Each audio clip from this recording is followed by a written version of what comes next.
Joo, olen tässä hyvinvointikeskuksen kylpylän lähdössä kävelylle ja tässähän nämä kartat on tässä vasemmalla. Ja sitten täällä on tämä kiertosuunta ja sitten kuntopolku. Ja nyt mä lähden tätä kuntopolkua vähän käveleen tästä. Tästähän voi kävellä ja vähän kameraa pitää se mikä kerkiää tässä.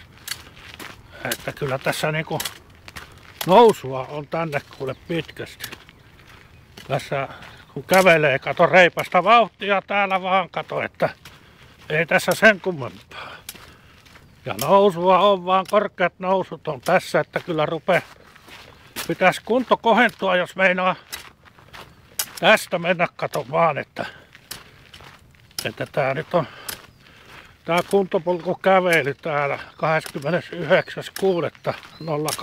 29.6.08 ja tää nyt kello on siinä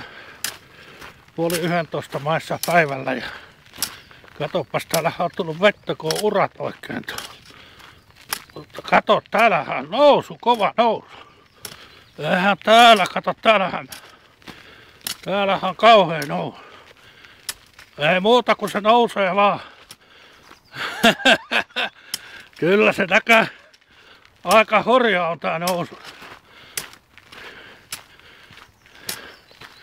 Että semmosia tässä on näköä on, että ei sit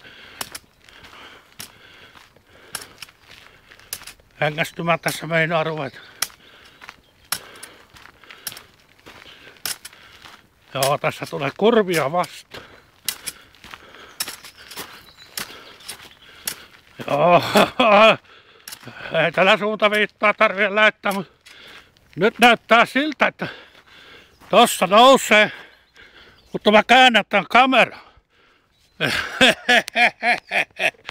Kyllä se sieltä vaan tulee, kato, että tämmöstä tässä oli. Joo, enkä tauotaan vähän.